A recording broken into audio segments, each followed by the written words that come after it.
Hey everyone, welcome back to another episode of Listen to My Nightmare here on RUE MORGUE TV. I'm Aaron Von Lupton, writer and music editor for RUE MORGUE. Today, I'm going to be taking you through the coolest, weirdest, and most obscure horror music there is. My passion is horror soundtracks, but I'm going to be taking you well beyond to any place the genre extends its sonic tentacles. From the biggest names in shock rock to more obscure punk, surf, and electronic music that you've probably never heard of. So sit back, but don't relax too much, because this is Listen to My Nightmare.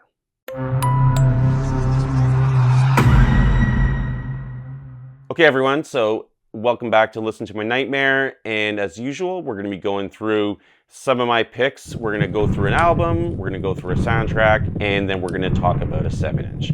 And for our album of today, we're going to talk about none other than Ghost's Opus Eponymous.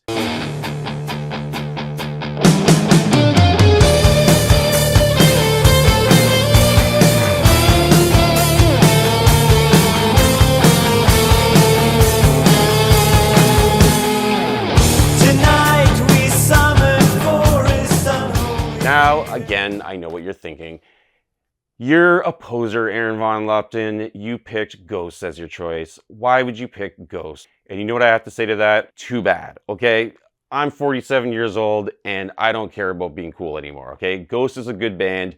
I'm choosing the first album here because it really brings us back to a very, very different time in Ghost's career. Believe it or not, I was actually at Ghost's first ever US performance. That was at Maryland Death Fest in 2011.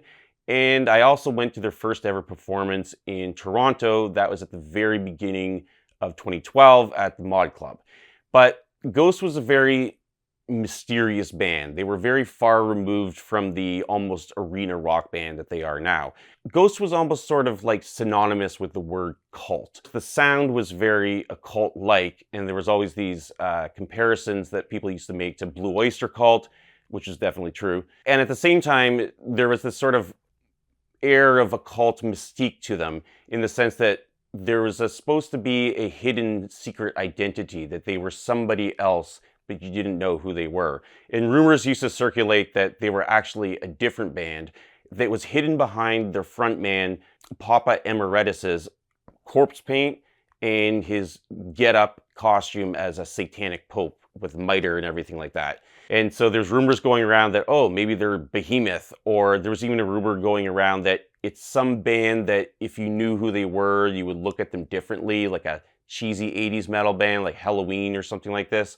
And it wasn't until 2017 that the identity of the frontman came out, and it was Tobias Forge, to which everybody said, who? Tobias Forge was a member of a death metal band from Sweden called Repugnant.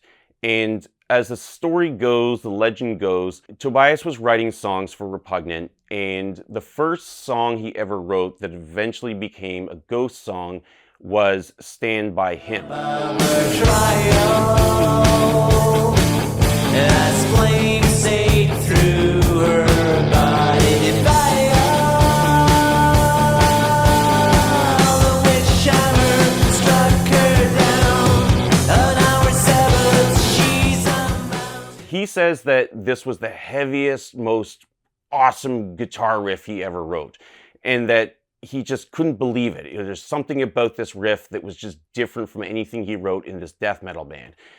And as he was thinking about it, I think he said it came to him in a dream or something like that, that it called out for a really extreme satanic set of lyrics. So he wrote these extreme satanic lyrics for it, and that it just haunted him. As him and the other members of the band started to write songs, they realized these are not Repugnant songs. These are not death metal songs. This is something different. These are songs for a different band. So they continued to write songs, and eventually they came up with 3 that they could put online. Those songs immediately got the attention of record labels, and it wasn't long before, they were going to have a record deal. As fate would have it, that week that they put the songs online, Tobias's brother died. And, it's hard to, buy into a lot of hocus pocus kind of stuff, but it's also hard to look past that, right? The band got more and more popular. When we look at the first album, though, Opus Eponymous, there's so many songs on here that ended up just becoming sort of a staple of them. There's Elizabeth, of course, which is about Elizabeth Bathory. That's one of the classic songs that is still a part of their live repertoire to this day. It finishes with a Genesis, but in this case, it's the Genesis of the Antichrist. The idea is that the overall feel of the album is one of not necessarily just darkness, but a coming darkness. There's a coming darkness, and it culminates with the Genesis of the Antichrist, which of course gives birth to a darker day that gets explored on the future album. This cover is a definite hearkening to the 1979 Tobe Hooper film of Salem's Lot, the Stephen King adaptation. So there you have it, Opus Eponymous by Ghost. One other thing I will say though, that the song that really stood out on the album, their first big hit, was Ritual. And if I was going to choose one song that stands out on this album, it would be Ritual. So there you go, another poser point. Aaron Von Lupton likes the song Ritual, but come on, if you say that you don't love Ritual, you're just lying, okay? You're living in denial. It's like not having air conditioning in New York City or something like that, okay? And so, like my son has caught me playing air guitar in the mirror to Ritual. It's made for playing air guitar in front of your mirror. So, you're lying if you don't like this album, and you're lying if you don't like Ritual. And that's just all I'm going to say about it, okay? Today's soundtrack from the Aaron Von Lupton archives is none other than Day of the Dead. That's it. Run, you fucking lunatics.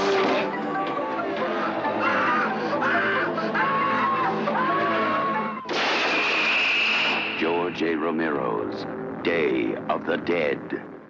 Day of the Dead is, of course, part 3 in the legendary George Romero's zombie trilogy, Night of the Living Dead, Dawn of the Dead, and Day of the Dead. The second part of that trilogy, Dawn of the Dead, as we all know, there's a bunch of different cuts to it that feature different music, and it's most often associated with the music of the Italian prog rock band Goblin. But for Day of the Dead, they went in a very different direction, admittedly a bit of a cheaper direction. They used the assistant director, John Harrison, to do the music. I guess they could save some money that way, right? John Harrison said he had a very good and very collaborative relationship with George Romero because, of course, they were making the movie together anyway. They would go over the dailies.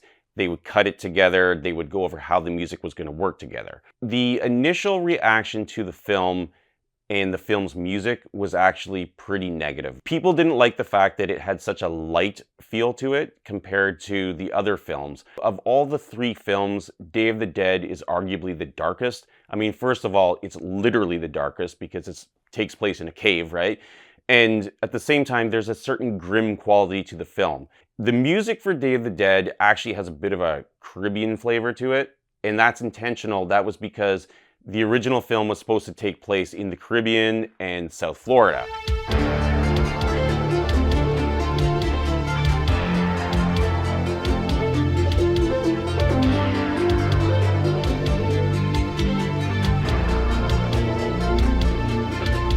The movie does end with some of the characters surviving, and so there is a little bit of optimism to it. I don't know how much optimism there is to it, but essentially John Harrison took an approach with the music that he wanted to sort of counterbalance what's going on with the film with the music. What I brought here is the original pressing of the vinyl. It's very minimal. There's only 5 tracks in side A. Side B only has 1 track. It's called The Dead Suite, but it's 19 minutes long, and so that's pretty epic, actually. Put on side B if you want to listen to something really cool and trip out one night. In 2013, Waxwork Records put out a much more expanded version. So if you want the complete vinyl experience of Day of the Dead, you want the Waxwork version. But I want to be wicked underground and show all you cool viewers the original Day of the Dead soundtrack and get some points that way. 7-inch time, and I am today showing you the 7-inch for Edgar Allan Poe's The Raven. And this is on Cadabra Records. Now, for those of you who read the Audiodrome in RUE MORGUE magazine, you'll know that I cover a lot of Cadabra Records releases. Cadabra Records is a spoken word label. So they actually do, spoken word vinyl. They do stories like adaptations of, literature like Dracula. And they also just do, adaptations of other stories. In this particular case, Edgar Allan Poe's The Raven is, of course, an 1845 poem that is one of the most famous poems ever written, and it's the one that made Edgar Allan Poe get noticed in the first place. It's about love and loss and things that I, of course, know nothing about, and about a very pesky raven that keeps tormenting its protagonist with the word nevermore. He has as his narrator a Canadian director and actor named Anthony D.P. Mann, who reads it with enough flourish in drama to sort of heighten the tragedy of the poem. And he has as the background score for the music Maurizio Guarini, who is a member of the band Goblin, which I had just mentioned in the previous part about Day of the Dead. He was a member of Goblin who did the Dawn of the Dead soundtrack, amongst many others. The music that's playing in the background of The Raven sounds nothing like Goblin. It's not even electronic. It uses instead mirror chords and a lot of wooden flute music. So it just sounds old world enough for it to work. But Cadabra Records, in all honesty, is almost more of an art and design label than it is an audio label. And the vinyl itself is actually has the poem on one side and an etching on the other of a grieving skull. So if you ever want to feel uber goth, light some candles in a dark room and put on The Raven on your turntable. This is a limited edition vinyl, so if you want to get it, it's completely sold out. You'll have to buy it used because brand new, it is nevermore.